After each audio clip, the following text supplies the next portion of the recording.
Halo pemirsa GPR TV dari Sabang sampai Maroke, dari Miangas hingga Pulau Rote. Bertemu lagi bersama saya Boda Azari Nisak dalam program Kominfo Distro.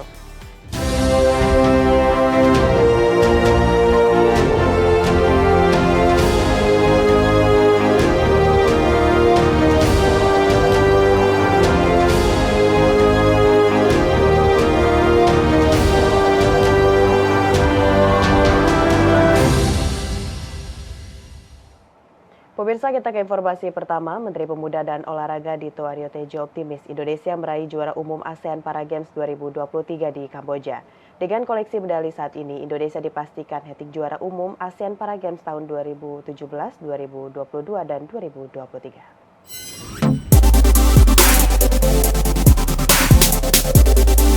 Menteri Pemuda dan Olahraga Dito Aryo Tejo menyatakan bangga atas perjuangan seluruh atlet Para Games yang berkompetisi di ajang Asian Para Games 2023 Kamboja, sehingga membawa Indonesia hat-trick juara umum. Dalam jumpa pers di Headquarter Indonesia Kompleks Olahraga Morodok Tekno Phnom Penh, Kamboja, Menteri Dito mengatakan, capaian kontingen Indonesia di Kamboja semakin lengkap dengan deretan rekor yang dicetak pada sejumlah cabang olahraga, yaitu para renang dan para angkat berat. Kontingen Indonesia berhasil memperoleh medali emas di atas target. Dalam perolehan medali sementara hingga Jumat 9 Juni 2023 pukul 11.40 waktu Indonesia Barat, Indonesia berhasil mengumpulkan 159 medali emas, 148 medali perak, dan 94 medali perunggu. Secara kalkulasi, Indonesia hanya membutuhkan 130 medali emas agar posisinya tak terkejar oleh Thailand. Dengan koleksi medali saat ini, Indonesia dipastikan hat-trick juara umum ASEAN Para Games tahun 2017, 2022, dan 2023. Menpora berharap prestasi di ASEAN Para Games dapat menjadi modal berharga jelang multi-event selanjutnya di ASEAN Para Games 2023. Ini memang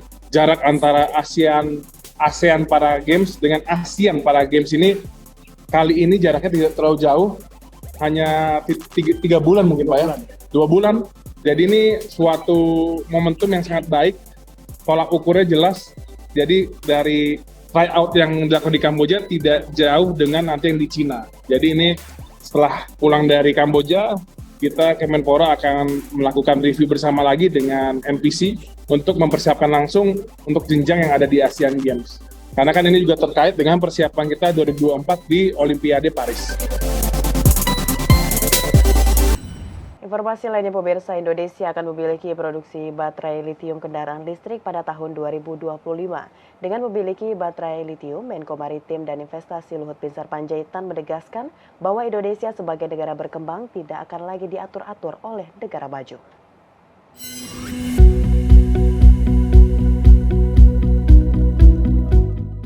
Menteri Koordinator Bidang Kemaritiman dan Investasi Luhut Binsar Panjaitan optimistis Indonesia bakal menjadi produsen baterai litium pada tahun 2025. Ia menekankan komitmen tersebut bukan sekedar angan-angan belaka. Meski Indonesia baru bisa memproduksi nikel jadi berbentuk nikel ORG. Namun kedepannya downstream industri nikel juga akan masuk ke produksi baterai litium hingga recycling akan selesai pada tahun 2025 mendatang. Dengan memiliki baterai litium, Luhut menyebutkan bahwa Indonesia sebagai negara berkembang tidak akan lagi diatur-atur oleh negara maju. Presiden sudah merestui kita bentuk Global South Cooperation. Global South Cooperation itu adalah pertemuan negara-negara penghasil forestry, tropical forestry, dan kemudian kepada critical mineral. Sehingga negara kita seperti Indonesia, negara berkembang, tidak diatur lagi oleh negara-negara maju yang harus mereka bilang bebas mengekspor raw material kita. Saya bilang kapan kita mau maju. Jadi saya betul-betul bicara ini dengan teman-teman di Amerika juga. Saya sampaikan, kami ekspor itu nikel ore itu 1% ke Eropa.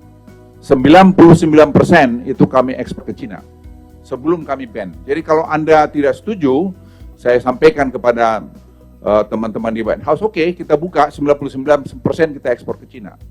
Mereka bilang jangan lakukan begitu. Tapi kalian punya Inflation Reduction Act, itu membuat kita tidak bisa ekspor material kita karena sebagian daripada produksi ini adalah masih menggunakan teknologi Tiongkok.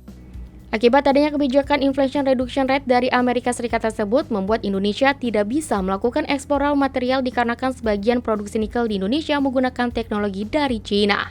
Teknologi dalam lithium baterai, Tiongkok 6-7 tahun depan dari Amerika ini. Ini perlu kita pahamin.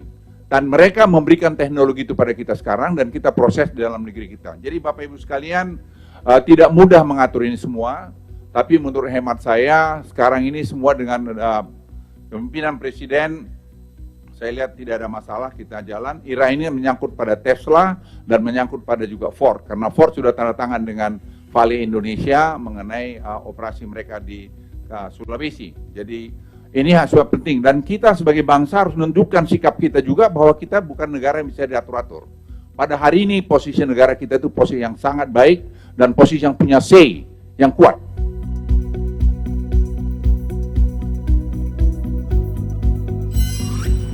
Setelah melalui perundingan selama 18 tahun, Indonesia dan Malaysia mencapai kesepakatan perbatasan laut di Selat Malaka dan Laut Sulawesi. Kesepakatan ini bagian dari sejumlah kesepakatan yang ditandatangani dua negara dalam lawatan Presiden Joko Widodo ke Malaysia. Usai 18 tahun tidak kunjung selesainya permasalahan batas teritorial Indonesia-Malaysia, akhirnya pada tanggal 8 Juni 2023, pemerintah Indonesia dan kerajaan Malaysia sepakat menyelesaikan negosiasi tersebut. Presiden Joko Widodo dalam keterangannya kepada awak media usai melakukan pertemuan empat mata dengan Perdana Menteri Malaysia Anwar Ibrahim di Putrajaya, Malaysia menyampaikan bahwa ia berharap proses negosiasi lainnya dapat segera diselesaikan dalam waktu dekat. Kedua negara juga menandatangani nota kesepahaman terkait perjanjian lintas batas, sertifikat halal dan promosi investasi. Perlindungan pekerja migran Indonesia juga menjadi pembahasan antar dua negara di kawasan Asia Tenggara tersebut. Yang pertama, saya menyambut baik penyelesaian negosiasi batas laut teritorial di Laut Sulawesi, di Selat Malaka bagian selatan, setelah 18 tahun proses negosiasi. 18 tahun. Bisa diselesaikan. Ini alhamdulillah.